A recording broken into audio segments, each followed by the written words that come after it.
బాగా పరిగెత్తినప్పుడు, తీవ్రమైన భయాందోళనకు లోనైనప్పుడు, రాత్రిపూట పీడకలలు వచ్చినప్పుడు మన గుండె వేగంగా కొట్టుకోవటం మనకు అనుభవమే.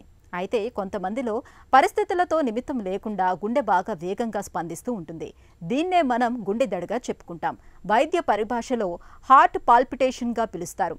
గుండె దడను మనలో చాలా మంది గుండెపోటుకు సంకేతంగా భావిస్తారు. అసలు ఈ నమ్మకంలో నిజమెంత?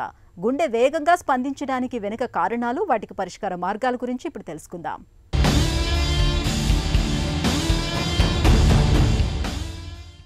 గుండె దడ గురించి తెలుసుకునే ముందు అసలు మన గుండె స్పందనల వెనుక కథ ఏమిటో చూద్దాం. మన గుండె నిమిషానికి 60 నుంచి 100 సార్లు లయబద్ధంగా స్పందిస్తూ ఉంటుంది.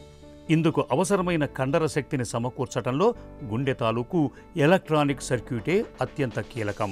గుండె ఖచ్చితంగా నిర్ణీత వేగంతో కొట్టుకోవటానికి, అత్యంత క్రమశిక్షణతో గుండెకు అవసరమైన ఎలక్ట్రిక్ తరంగాలను ఇచ్చే పేస్ మేకర్ గుండెలోని కుడి కర్ణికలో ఉంటుంది.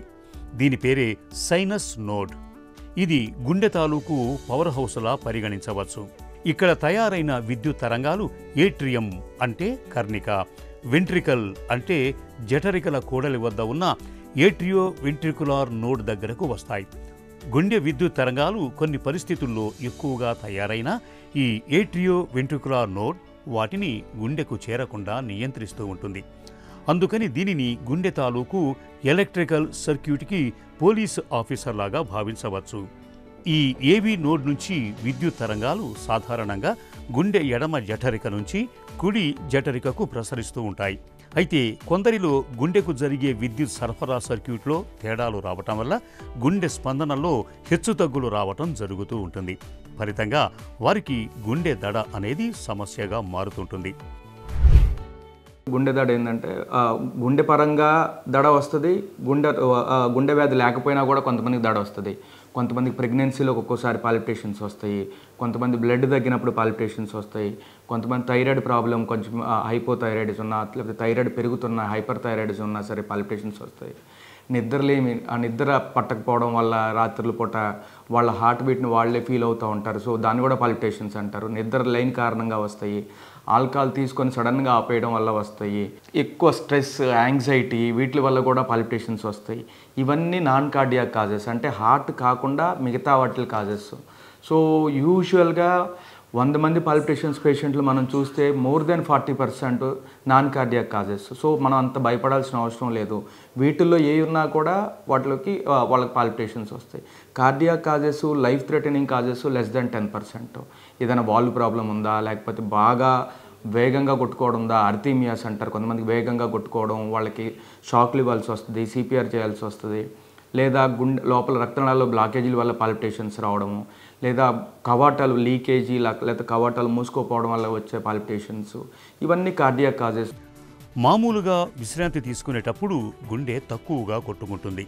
అదే తొందరగా నడిచేటప్పుడు లేదా పరిగెత్తేటప్పుడు అడ్రినాలిన్ అనే హార్మోన్ ఎక్కువగా ప్రసరించటంతో గుండె స్పందనలు పెరుగుతాయి. ఇలా గుండె వేగంగా కొట్టుకోవటాన్ని గుండె దడగా పేర్కొనవచ్చు. ఇది కొన్ని నిమిషాలు లేదా గంటల నుంచి ఒక్కోసారి కొన్ని రోజులు కూడా ఉండవచ్చు. ఇలాంటి పరిస్థితుల్లో ఈ అధికంగా వచ్చే గుండె తరంగాలు గుండె సైనస్ నోడ్ నుంచే కాకుండా గుండెలోని వేర్వేరు ప్రదేశాల నుంచి రావచ్చు. అంతేకాదు కొన్నిసార్లు ఎలక్ట్రిక్ సర్క్యూట్లో అదనంగా ఏర్పడిన తరంగాలు అనియంత్రితంగా గుండెకు చేరి గుండె దడకు కారణం కావచ్చు.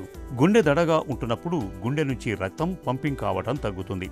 దీంతో ఆక్సిజన్ తగినంత అందక ఆయాసం, తల తిరగటం, కొన్నిసార్లు స్పృహ కోల్పోవటం వంటి లక్షణాలు కనిపిస్తూ ఉంటాయి.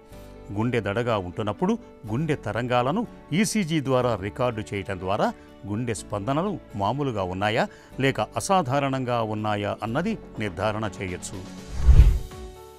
మొట్టమొదటి టెస్ట్ ఈసీజీ, 12 లీడ్ల ఈసీజీ, 12 lead ECG, complete ECG and గుండెకి 2D ఈకో. సో ఎన్ని కవాటం ఏమైనా లీక్ అవుతుందా, లేకపోతే ఏమైనా వెజల్స్ ఏమైనా అబ్నార్మల్గా లావుగా ఉన్నాయా, లేదా ఏదైనా కవాటం మూసుకుందా, వాల్వ్ రిలేటెడ్, ఏదో పంపింగ్ తక్కువ ఉందా, పంపింగ్ ఎలా ఉంది, మసిల్ ఎలా ఉంది, గుండె యొక్క కండరం ఏమైనా వాపుగా ఉండడం వల్ల ఏమైనా పాల్పిటేషన్స్ వస్తున్నాయా. So first and foremost blood test and after that ECG, తర్వాత గుండె 2D ఈకో, మినిమం బేసిక్ ఇన్వెస్టిగేషన్లు చేస్తామండి. ఇవి చేసిన తర్వాత ఇంకా ఏదైనా చేయాలా అనేది వీటిల్లో తెలిసింది మనకు ఆల్రెడీ అంటే దాన్ని బట్టి దాని ట్రీట్మెంట్ ఇస్తాం, తగ్గుద్ది. లేదు అనుకుంటే ఫర్దర్ ఇన్వెస్టిగేషన్స్ చేస్తాం. ఇది అంతా చేసిన తర్వాత కూడా రావట్లేదు, వీక్లీ వన్స్ ఆర్ ట్వైస్ వస్తుంది అనుకుంటే హోల్టర్ మానిటరింగ్ అని పెడతామండి.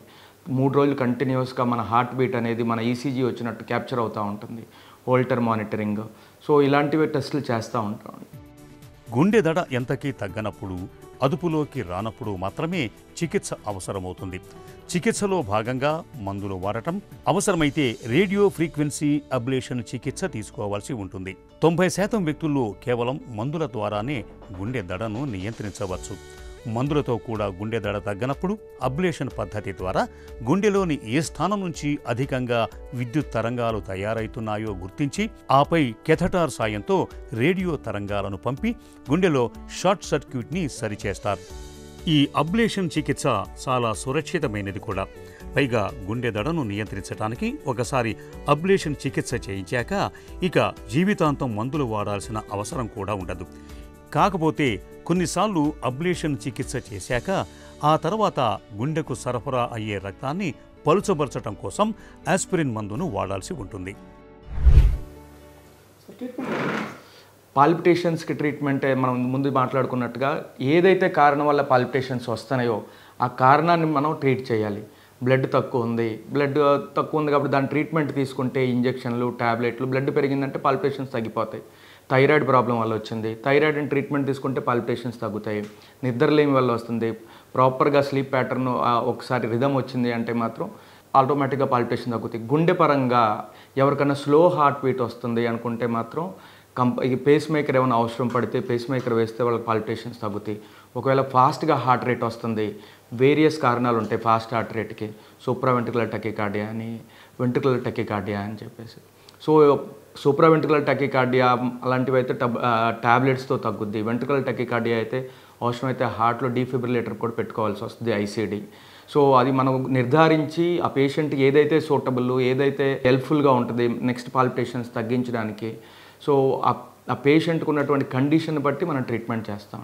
గుండె దడ అన్నది చాలా సందర్భాల్లో ప్రతి ఒక్కరికి కనిపించే అంశమే. ఇది కేవలం మానసిక ఆందోళన వల్ల కూడా జరిగే అవకాశాలే ఎక్కువ. ఇలాంటప్పుడు వచ్చే గుండె దడ చాలా తాత్కాలికం. దీనికి ఎలాంటి చికిత్స కూడా అవసరం లేదు.